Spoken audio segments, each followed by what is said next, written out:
Mesdames et messieurs les parlementaires, monsieur le maire du 4e arrondissement, cher Rémi, monsieur le vice-président de la métropole de Lyon, représentant le président de la métropole, cher Renaud, madame la présidente du SDMIS, voilà, cher Zemorda, je t'ai vu arriver, mesdames et messieurs les élus, mesdames et messieurs les représentants des conseils de quartier, mesdames et messieurs les représentants des associations, mesdames et messieurs, habitantes et habitants du 4e arrondissement.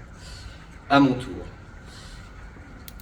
tour de vous dire le grand plaisir que j'ai à me retrouver aujourd'hui parmi vous sur ce plateau mythique qui est l'un des cœurs battants de la cité depuis 171 ans. Avant, c'était la Croix-Rousse, et comme vous le savez, comme on le répétait encore au début de ce siècle, il ne faut pas confondre Croix-Roussien et Lyonnais. Désormais, il est généralement bien accepté qu'une personne puisse être présentée comme Croix-Roussienne et lyonnaise. Il faut s'en réjouir. Comme... Je ne voulais pas ouvrir un débat. Comme il faut se réjouir effectivement qu'après 2 années marquées par les épreuves et les restrictions, enfin nous puissions partager un temps convivial, joyeux et chaleureux. Surtout honorer cette tradition sympathique permettant à la fois de se donner une impulsion pour l'année à venir, de s'encourager mutuellement, de regarder le chemin effectué tout en mesurant ce qui reste collectivement à accomplir. Chose qu'on formule quelquefois comme l'expression de bonne résolution. Je vous souhaite donc, en premier lieu, à toutes et à tous, une forme d'accomplissement et de sérénité, santé, épanouissement personnel, réalisation de tous vos projets, et puis surtout, d'être épargnés des coups du sort de la vie, vous, vos familles, vos proches, vos amis. Quand tout va bien, nous oublions vite que nous sommes des êtres fragiles, la chance que nous avons d'être bien entourés, d'avoir un toit, des relations, un emploi, un revenu régulier, un pays en paix, des buts et des envies, des loisirs. C'est pourquoi, côté résolution, nous pouvons imaginer nous mobiliser individuellement autant que collectivement du côté des solidarités. À l'international, avec nos amis ukrainiens envahis militairement, avec les femmes d'Iran et toutes les victimes de la révolution réprimée, les femmes afghanes, les Arméniens en Artsakh, les besoins ne manquent pas. Et puis, au quotidien, du côté de celles et ceux dont, ici, le réfrigérateur est vide, qui sont privés d'emploi, qui sont privés d'un toit, ou qui ont un toit mais dont le logement est mal isolé, pas isolé, vétuste. Je puis vous assurer que la ville et la métropole se mobilisent ensemble contre le mal-logement. Aux côtés d'associations nationales comme Solia, fondée à Lyon, qui épaulent les plus précaires et que nous soutenons naturellement avec constance. De plus, la ville de Lyon a, partout sur le territoire lyonnais, entamé une série d'actions pour qu'on mange mieux, de manière plus saine, plus équilibrée dans chaque foyer. C'est vrai avec l'action motrice et inspirante de la maison engagée solidaire de l'alimentation dans le 8e arrondissement. C'est vrai dans le 3e avec le pôle alimentaire qui regroupe la tablée des Gones, la cuisine des Gones et l'épicerie solidaire où se mêlent acheteurs à prix coûtant et acheteurs à prix solidaire. Dans le 4e, vous avez le réseau animataire, j'y reviendrai. Et dans chaque école de Lyon, on l'a évoqué tout à l'heure, les nouveaux menus jeunes pousses et petits bouchons ont démarré à la rentrée. Dans l'enthousiasme, semble-t-il, avec une augmentation de la qualité sans augmentation du coût pour les familles. Je crois qu'on peut parler là aussi de solidarité. Et d'une solidarité qui est un choix délibéré, raisonné, volontariste de notre part. Cette année, dans certains arrondissements, nous avons lancé des expérimentations pour juguler le chômage de longue durée. Du côté de la Plaine-Santy, dans le 8e, cela semble porter ses fruits, mais dans le même temps, nous apprenons qu'à Pôle emploi, on n'a jamais autant radié de personnes au chômage. Un record qui permet d'alléguer une baisse du nombre de demandeurs d'emploi. Je vous le dis, je ne crois pas qu'en invisibilisant les problèmes, on les résout. Je ne suis pas pour mettre la poussière sous le tapis. Au contraire, nous avons, avec mon adjointe aux solidarités, à l'inclusion sociale, le CCAS, la CAF et des associations, lancé une vaste démarche diagnostique pour comprendre le non-recours au droit et le réduire. Ça ne va pas de soi, mais ce que les professionnels du domaine ont mis au jour, c'est que, d'une part, c'est très cruel pour les personnes qui ont droit à la solidarité de les abandonner à leur souffrance et à leur détresse par intérêt comptable. Mais en plus, ne pas agir au plus tôt pour les personnes qui le nécessitent, c'est risquer en vérité d'aggraver, en le reportant, le coût social de la lutte contre l'exclusion.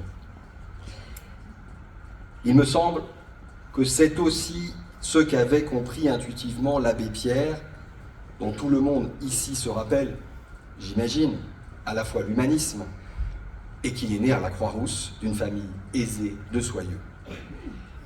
Il disait « La maladie la plus constante et la plus mortelle, mais aussi la plus méconnue de toute société, c'est l'indifférence. » Le 4e arrondissement n'est pas un arrondissement indifférent. Heureusement, la générosité est loin d'y faire défaut. Il y a ici une tradition d'entraide constante et marquée qui se manifeste vite quand on la met à l'épreuve. On l'a bien vu durant la période où le collège Maurice Sèvres a été occupé. Aujourd'hui, la Mège, votre mère l'a évoqué, la toute récente Maison de l'enfance et de la jeunesse, permet, dans le même périmètre, d'une autre façon, de prolonger une philosophie altruiste, notamment via ce qu'on nomme l'éducation populaire. Dans l'éducation populaire, pour le dire vite, il s'agit de réunir les conditions les plus propices à ce que les personnes conquièrent, ensemble et par elles-mêmes, leur autonomie. Une perspective qui correspond également à ce qui est développé et partagé dans tout le réseau animataire que j'évoquais un peu plus tôt, réunissant dans le 4e des structures qu'il faut saluer comme les Francas, la Cafette aux Mômes, le Centre social Pernon, lequel joue d'ailleurs un rôle d'intérêt général incontournable dans ce secteur. Raison pour laquelle la ville sera toujours en soutien, et dans un tout autre registre, il est vrai, la ferme de la Croix-Rousse, laquelle est en train de monter en régime à l'autre bout du plateau, en raison des aspirations croissantes de la population sans doute, mais aussi de la belle énergie de celles et ceux qui l'animent, une association et un lieu où on observe le vivant, où on découvre l'agriculture biologique, où on devient davantage citoyen. Et où, en plus du lien avec la nature, se retisse le lien entre nous, notamment le lien intergénérationnel, j'y tiens beaucoup. À ce propos, je ne peux m'empêcher de souligner que s'il y a à l'échelle de la ville entière une politique inclusive engagée à l'égard des seniors, n'est-ce pas cher Alexandre, le 4e arrondissement y prend largement sa part. Du reste, comme tous les arrondissements appartiennent sans exception à toutes les Lyonnaises et à tous les Lyonnais, je m'en voudrais de ne pas vous partager maintenant, peut-être tout le monde ne le sait pas, que chez Dadi, le lieu convivial et intergénérationnel tellement apprécié de la rue Cuire, parti à la base d'une idée croix-roussienne, pour lutter contre l'isolement des aînés, eh bien, chez Dadi a essaimé.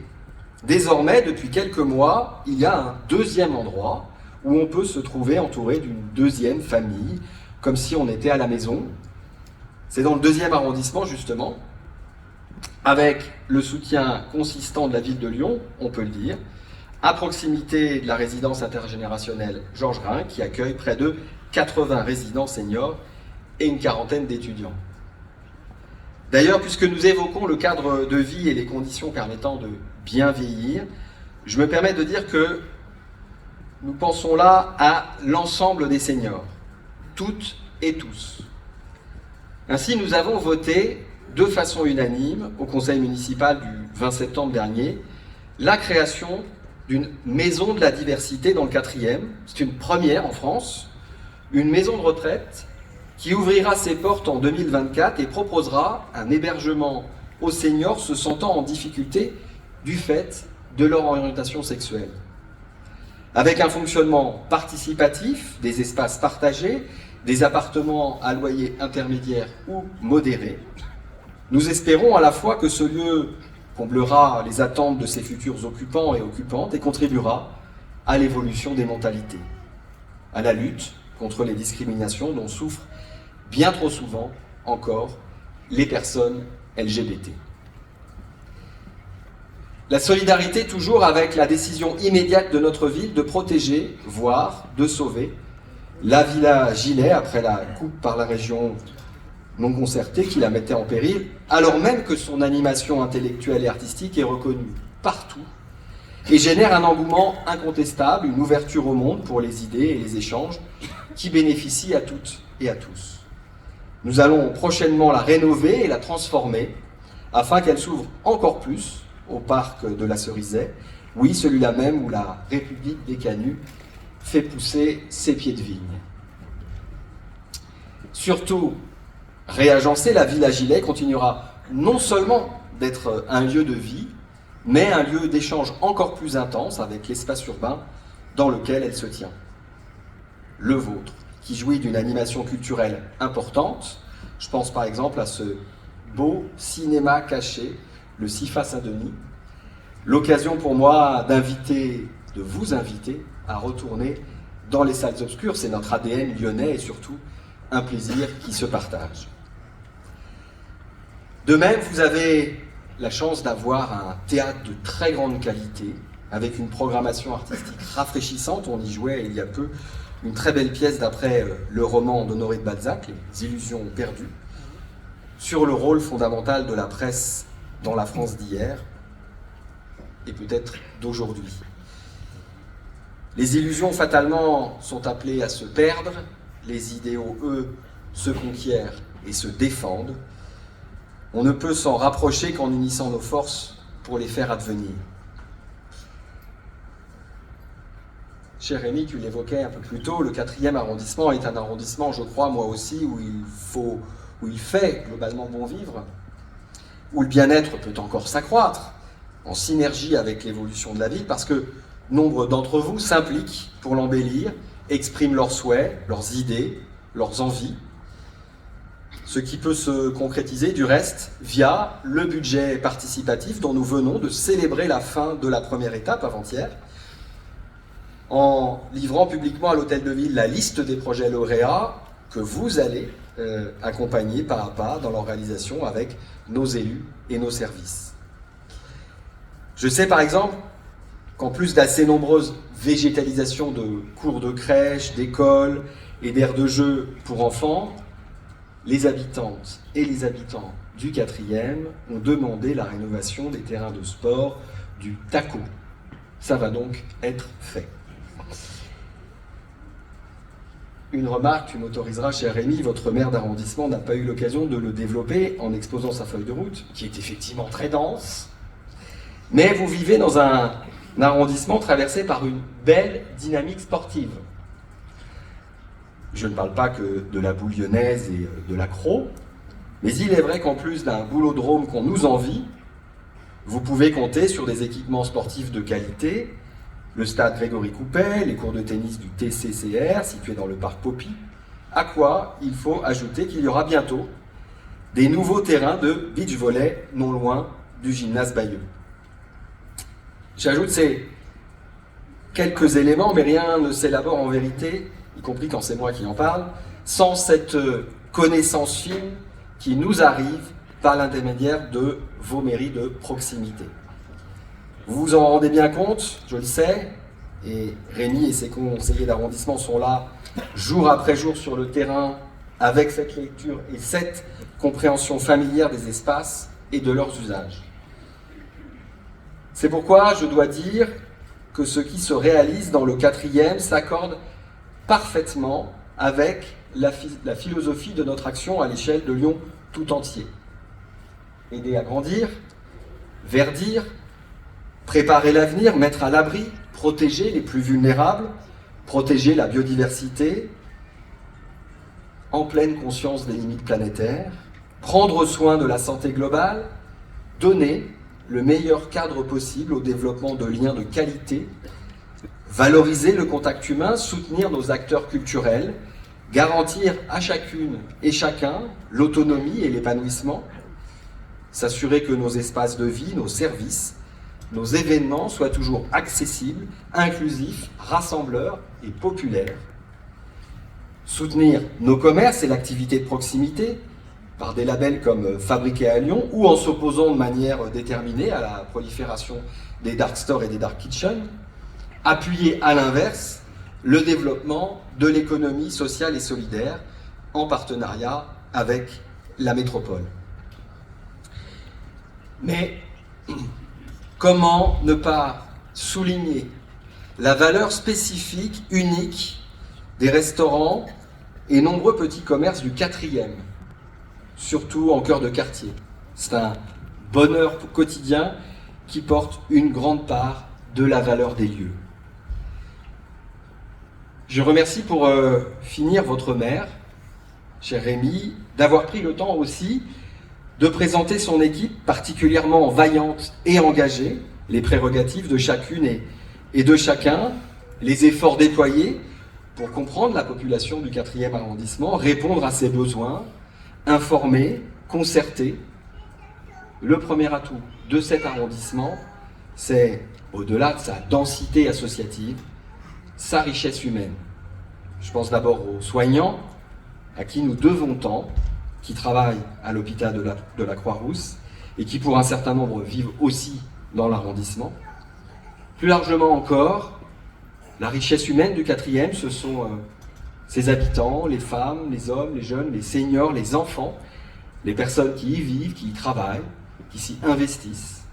Toutes celles et ceux qui œuvrent à son amélioration et à son développement, qui le font avancer dans les écoles et dans les entreprises, qui l'animent dans les commerces et dans les rues, au travers des collectifs, des réseaux, des associations, des clubs, à l'intérieur et par l'intermédiaire des centres sociaux, des MJC, au sein des conseils de quartier, des conseils citoyens, des conseils des enfants, sans oublier la ville et ses agents, les services publics qui innervent le territoire et constituent à la fois une force et un lien indispensable. À toutes et à tous, je vous souhaite une excellente année 2023. Je vous remercie.